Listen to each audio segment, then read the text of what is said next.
जय हिंद दोस्तों। मैं अखिलेश सिंह व्यास जी सेंटर यूट्यूब चैनल पर आपका स्वागत करता हूं।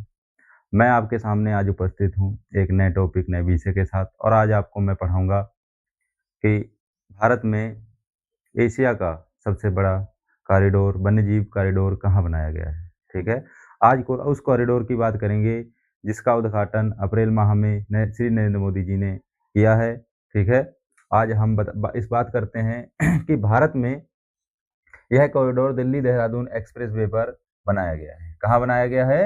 दिल्ली दिल्ली देहरादून। पूछा जाएगा कि एशिया का सबसे बड़ा एलिवेटेड वन्यजीव कॉरिडोर कहाँ बनाया गया है, तो दिल्ली देहरादून एक्सप्रेसवे पर बनाया गया है। ये पूछेगा, याद रखिएगा किस कॉरिडोर कॉरिडोर कहाँ बनाया गया है, किस एक्सप्रेसवे पर बनाया गया है, तो दिल्ली देहरादून एक्सप्रेसवे पर बनाया गया है। ठीक है, अब हम बात कर लेते हैं इसके उद्घाटनकर्ता कौन है। वेरी इंपॉर्टेंट हो जाता है श्री नरेंद्र मोदी। कौन है? नरेंद्र मोदी। कुल लंबाई पूछी जाएगी इस कॉरिडोर की। ठीक है, एलिवेटेड वन्यजीव कॉरिडोर की कुल लंबाई कितनी है? वो है 12 किलोमीटर। इसका उद्देश्य क्या है? इस कॉरिडोर का उद्देश्य है कि इकोलॉजी को बचाना और वाइल्ड लाइफ यानी कि वन्य जीवों की सुरक्षा करना। क्या करना? जिससे वन्य जीवों की सुरक्षा हो। देखिए, वहां से एक्सप्रेसवे गुजरता था। ठीक है, एक्सप्रेसवे गुजरता था और वहां से वाइल्ड लाइफ जो वन्य जीव थे वो क्या करते थे, उस एक्सप्रेसवे को पार करते थे और जो पार करते थे उस पार करने में जो दुर्घटनाएं होती थी, ठीक है, दुर्घटनाएं होती थी, उससे जो वर्ल्ड लाइफ थी उनकी, जो विल्ड लाइफ थी, सॉरी विल्ड लाइफ थी, वो उनकी खतरे में रहती थी। इसीलिए इस कॉरिडोर का क्या किया गया? शिलान्यास किया गया, अब उद्घाटन किया गया है, बनाया गया है, जिससे कि इनकी जान बचाई जा सके। ठीक है, अब बात करते हैं स्थान। ये कहाँ बनाया गया है? तो ये उत्तर प्रदेश। वेरी इंपॉर्टेंट इसीलिए हो जाता है क्योंकि उत्तर प्रदेश के लिए इम्पोर्टेंट इसीलिए है, एग्जाम उत्तर प्रदेश के एग्जामों के लिए महत्वपूर्ण इसीलिए है कि ये उत्तर प्रदेश के सहारनपुर जिले से लेकर उत्तराखंड के राजाजी नेशनल पार्क और शिवालिक रिजर्व फॉरेस्ट, ये भी पूछ सकता है कि शिवालिक रिजर्व फॉरेस्ट, इसकी वजह से ये क्वेश्चन पूछ सकता है। कहाँ पड़ता है? उत्तराखंड में। तो शिवालिक रिजर्व फॉरेस्ट के ऊपर से ये कॉरिडोर गुजरता है। ठीक है, अब हम बात कर लेते हैं विशेषताएं। विशेषताएं क्या है? इसकी विशेषता यह है कि यह एक्सप्रेसवे कितना है? ये कॉरिडोर 6 लेन का है। ठीक है, एक्सप्रेसवे है एक 370 मीटर या कहीं 340 मिलेगी कि एक लंबी एक सुरंग है। क्या है? टनल है। इसी के नीचे से एक टनल निकाली गई है और कई अंडरपास हैं इसके नीचे से। ठीक है, ये इसकी विशेषता हो गई।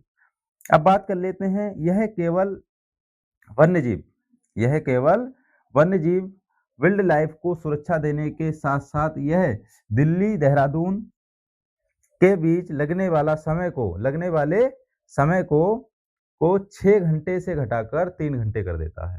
ठीक है, 6 घंटे से घटाकर 3 घंटे कर देता है। ठीक है, तो इसीलिए ये क्या हो जाती हैं, ये एलिवेटेड वन कॉरिडोर है। ठीक है, इसीलिए इंपॉर्टेंट हो जाता है। ठीक है, अब ये जो ये ये इसका उद्देश्य क्या था? अब इससे देखो उत्तर प्रदेश को क्या प्रॉफिट होगा इस। ठीक है, अब इसमें बात कर लेते हैं कि देख लेते हैं कि इसमें लागत कितनी आई है? 12,000 करोड़। ये कितने पूछ सकता है कि कितने राज्यों को जोड़ेगा, तो 3 राज्यों को जोड़ेगा, यूपी, उत्तराखंड और दिल्ली। ठीक है, ये जोड़ेगा। अब ये देखो, ये जो कॉरिडोर है ये बनने से उत्तराखंड के पर्यटन, किसको? उत्तराखंड के पर्यटन है, जैसे कौन सा? ऋषिकेश है। मेरी बात समझ रहे हो? ऋषिकेश है और वहाँ की जो पर्यटन है, वहाँ का जो पर्यटन है उसको इस कॉरिडोर से, अब देखिए जो दिल्ली होते हुए आएगा, ठीक है, सेलिब्रिटी आती हैं, ठीक है, यात्रा करने के लिए और पर्यटन घूमने के लिए, अब क्या होगा? वो आराम से बहुत तेजी से निकल जाएंगे। कहाँ देखो ना, 6 घंटे और 3 घंटे का रास्ता। तो इसलिए पर्यटन को क्या होगा? लाभ होगा। उसके बाद उत्तर प्रदेश को भी लाभ होगा। उत्तर प्रदेश को भी इसलिए लाभ होगा कि, और किस-किस जिले को लाभ होगा? सहारनपुर, बागपत, शामली। ठीक है, ये 3 जिले जो ऐसे हैं जो इससे लाभान्वित होंगे। ठीक है, तो इसलिए आपको याद रखना है, इसलिए उत्तर प्रदेश के लिए ये महत्वपूर्ण हो जाता है, उत्तर प्रदेश के एग्जामों के लिए महत्वपूर्ण हो जाता है, क्योंकि इससे इस कॉरिडोर से उत्तराखंड को ही नहीं, दिल्ली को ही नहीं, लेकिन उत्तर प्रदेश को भी बड़ा लाभ होने वाला है, ठीक है? इसलिए ये कॉरिडोर बहुत ही महत्वपूर्ण हो जाता है, ठीक है? इसमें देखा हमने, ठीक है? किस-किस को मैंने बताया? बागपत, सहारनपुर और शामली, ये जिले हैं जो इनसे आवागमन और इनमें क्या होगी, जो असुविधाएँ थी, वो क्या हो जाएँगी? आरामदायक हो जाएँगी, ठीक है? तो इसीलिए ये कॉरिडोर बहुत ही इम्पोर्टेंट हो जाता है, ठीक है?